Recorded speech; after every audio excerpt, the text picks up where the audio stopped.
Hey guys, I'm going to show you how to make a DJ mix in Ableton or use Ableton to DJ live and not sound like a douche. So let's begin. First and foremost, you basically just need two audio channels. You can have three if you want to add maybe like your DJ name or some special sound effect you always use or sound drops or anything random, but for the most part you only need two channels. So I'm going to go ahead and name it Deck A and Deck B. So it seems like, I don't know, some sort of maybe DJ. You pretty much use Deck A and Deck B when it comes to CDJs, turntables, Serato, Tractor. I'm sure any other virtual DJ. I don't know what other programs there are out there. Personally, I do not use this way to DJ. I use CDJs, and but this is good for making a mix on the road and whatnot, or trying to get a mix out really quick whenever you need to. So yeah, it's a great way to do it. So I went ahead and turned off loop so we don't get stuck in the same thing. First and foremost, let's get our channels and our master channel set up correct. So on Deck A and Deck B, you would want to go into Audio Effects and grab an EQ3. The reason you grab an EQ3 is basically because, just like on a mixer, you need to control the lows, the mids, and the highs when mixing two tracks together.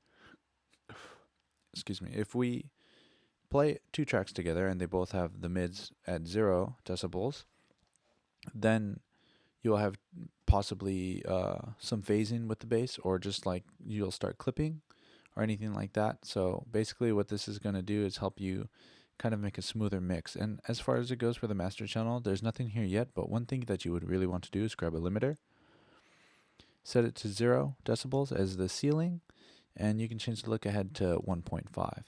And what this does is when playing two tracks that are already mastered at and brought to like a solid level of 0 decibels, it has a tendency on the master channel to go into the red, which causes distortion. And you really don't want distortion. Distortion just does not sound good, so this is going to prevent that. And overall, on each channel, I usually turn it down by 3 just to be safe. And then in the long run, if I want my mix to be completely loud, I just turn up the gain on the limiter. Okay, so let's begin. We have Deck A, Deck B, nothing on here. So to begin, I'm going to go ahead and go to my desktop, go under and grab some tracks. Let's grab Into the Sun. It's a really, really, really great tune. And as you can see, Ableton has already warped it for me. So let's hope that everything is on. When you look down here, the original suggested BPM is 115. That's what the track is originally at. But if we look up here, I have my track set to 124. But because warp is enabled and I drop the track in here, Ableton will analyze it and analyze the track and make it play at 124 rather than 115. And these are the ways that you can set it up. Usually when making a track faster than this original BPM, it's best to use beats. It just sounds okay. But when you're making a track slower, for example, if my mix was at 110, I would want to send it to complex, but you got to be careful because sometimes you can deal with a lot of phasing and that makes the bass sound really weird once in a while. So, take a good listen to your mix when using complex.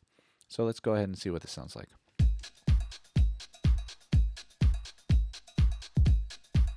Okay, cool. Everything seems on beat. It's, counting right along if we turn the metronome on. Awesome, sounds great. So I'm going to go ahead and chop this section off now that I know that everything's in time and bring it over. So I can just get to the drop of the track a little quicker.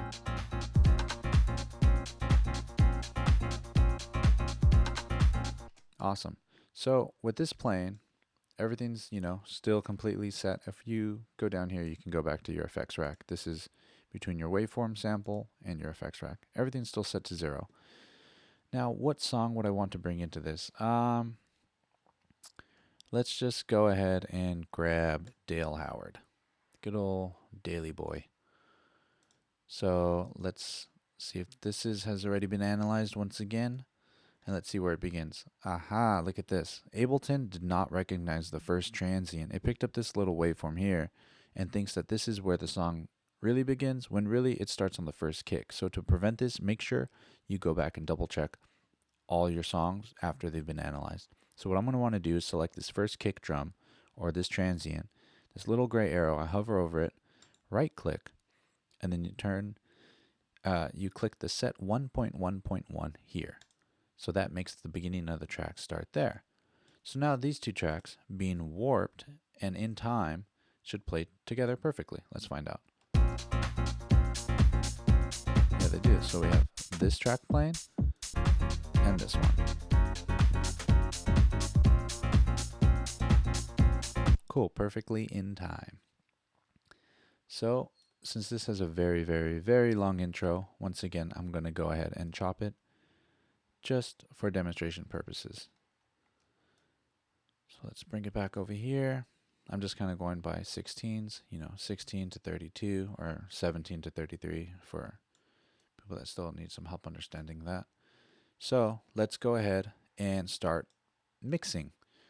So if I want to bring the Dale Howard song in, I would find a good spot for this Coleman Buckley track to when it starts maybe like a break or a bridge or something along those lines. So I'm going to go ahead and try to find one of those spots.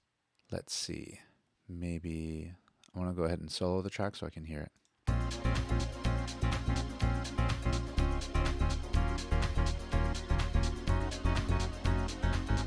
I think right here looks like a kick drum's about to happen, so I think this would be a good spot.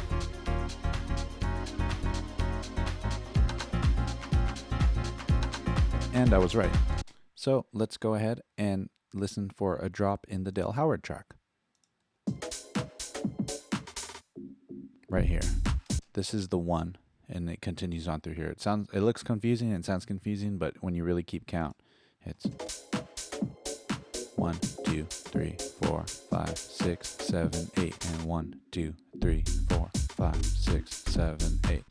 So let's go ahead and drag this part. Make sure it lines up right. So let's listen to what this sounds like. Very cluttered.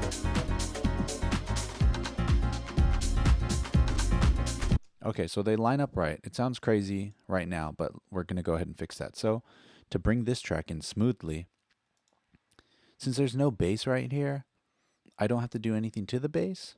But for demonstration purposes, if there was a lot of bass here, I would go ahead and click down here on the gain low of the EQ3 on deck B, which is the Dale Howard track. And it sets this section here to EQ3 gain low, and you just press a plus button and it gives you an automation line. And here you can draw in dots, and it basically at this point of the song it sets this to 0 or I'm sorry, not 0 but negative infinity. And over this red line, it'll bring it back up to 0 decibels, which is perfect. So it's going to be hard to hear, especially if you're just on a laptop, but let's take a listen. Absolutely no bass. And then you can see right here, it goes up automatically by itself.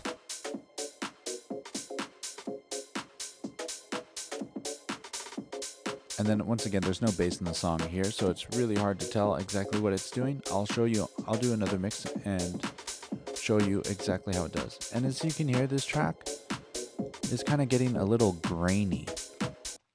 So because it's getting so grainy, I'm going to go ahead and change it to complex. And now I'm going to listen to the bassier sections and see what they sound like. Okay, they still sound fine. So this is where I want this track to end and this one to begin. So I started fading this one in, and it comes in really harsh. And a way to prevent it from coming in really harsh is to click on the volume, add another plus sign so you can automate the volume, new automation line for the mixer track volume. Draw a dot here so you can keep it at -3, and go ahead and drop this one down all the way so it fades in over time. And I'm going to go ahead and do this and give it a little bit of a speed so when this one starts fading out, you can already hear this one. So now to begin fading this one out, I want this track, the Coleman Buckley Into the Sun track, to end right here. So I went ahead and hit Apple E to slice it and get rid of that section. So now I have set an end mark as to where I want the track to end, but now how to fade it out smoothly. I will do what I did here, but the complete opposite.